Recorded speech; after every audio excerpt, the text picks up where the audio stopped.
Hi everyone, and welcome to our first video on Unit 0, Module 0.1 and 0.2, the scientific attitude and the need for psychological science. Here's your vocab, pause if you need to. All the vocab in our videos will be bolded and underlined.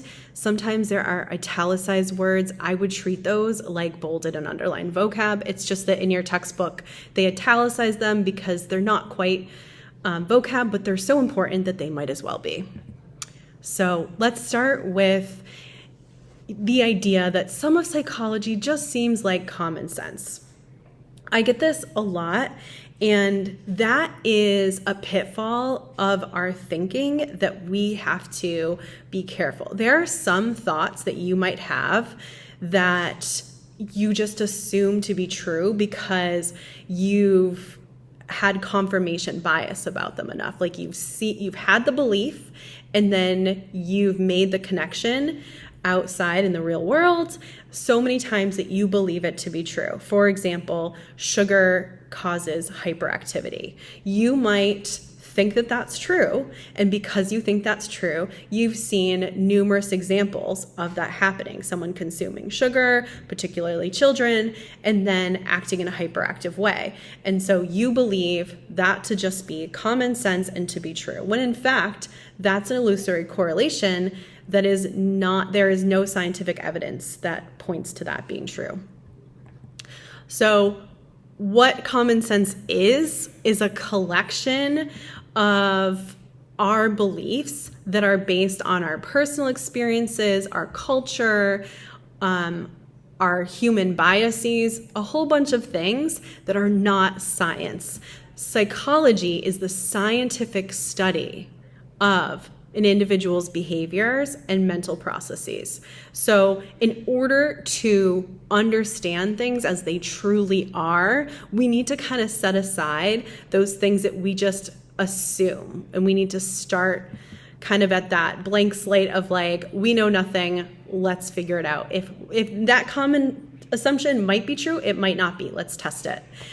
Another pitfall that we can fall into is hindsight bias. When we are presented with information, let's say someone tells us a psychological study and the findings, we might be like, yeah, that makes sense. I already knew that.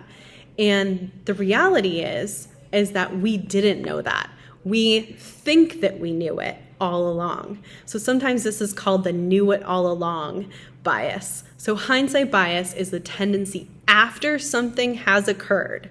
You already have the results. You've already taken the test and gotten your grade. You've already seen the game and the final score. And you're like, I knew that was going to happen, right? Well, the reality is you didn't know that's going to happen. It's like that Monday morning quarterback idea. So that's one pitfall. Another pitfall is overconfidence. And this is another human tendency where we're so overconfident that shows that we're probably wrong. So you might have gone into a test and come out being extremely confident. I did so well. And then in reality, you're shocked to see that you did quite poorly. And we find that there is a correlation here that if people go in super overconfident, the proportion that they are correct is actually much lower than those who go out feeling underconfident. An example, a study was done where there were 3 words unscrambled. These are the words. They were given unscrambled. And they said, how long do you think it would take you if we scrambled up the letters in these words to unscramble each of these words?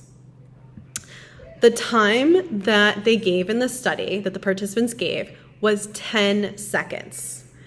So again, it's very confident. It would take me 10 seconds to unscramble each of these 3. By the way, you could try right now and see if it takes you more than 10 seconds. The reality is it took people 3 minutes. So that's an example of being overconfident. Another thing that our brains do that is just affects and it influences our thinking process is we perceive order in random events. So take, for example, a coin flip, right? If there's a coin flipped heads 3 or 4 times, you might perceive a particular order where you presume that you have an idea more than 50-50 about what that next coin flip might be. Our brains like to do that. Our brains like to perceive order when the reality is it's just a random event.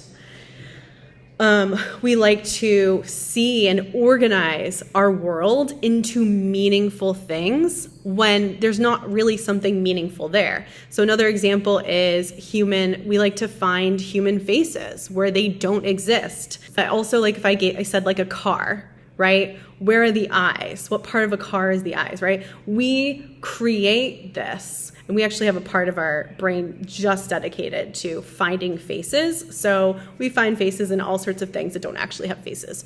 But these are just another way that we are using our intuition, we are using perceiving order, our human biases, and not empiricism. I would write the word empiricism down.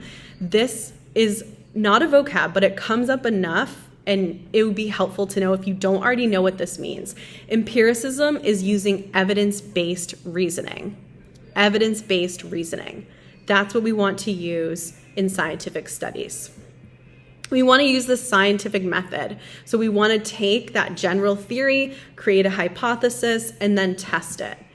So how do we find truth? We need to use our critical thinking skills. We need to examine our assumptions. We need to look at the sources. If someone says that there was a study done on the cereal being great for IQ scores, who conducted the study? Was it the cereal brand? How many people were in the study?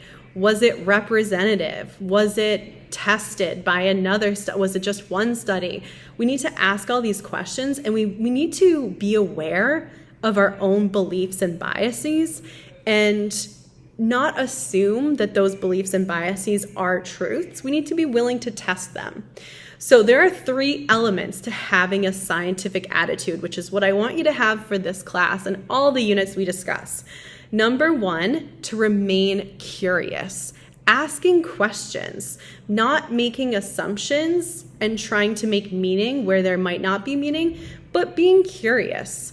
Number 2, being skeptical. If someone hands you something and says, of course this is true, this is when you be curious and you ask questions. You are skeptical. Where is the source? And then finally, we might have a hypothesis and it might be wrong. So we should remain humble. Humble is our 3rd scientific attitude element. The rat is always right is a statement that is said in psychological science, which means if we're doing an experiment and the rat is involved, let's say the rat's trying to, we're doing this maze and we have a theory on what the rat will do. We create a hypothesis on what the rat will do and we are wrong. Guess what? We can't make ourselves be right in that situation. The rat and what the rat did in that experiment, the rat is always right. So we trust our data even when it disagrees with our hypothesis. So our takeaways, remember, we can trust our gut with our feelings, but not when we're trying to use scientific attitudes. We need to remember hindsight bias, overconfidence, and perceiving order in random events, because all of these lead us to overestimate our intuition and leads us to false beliefs. So remember to remain curious, skeptical, and humble. That's our scientific attitude. And that's it for Mod 0.1 to 0.2. I'll see you in class.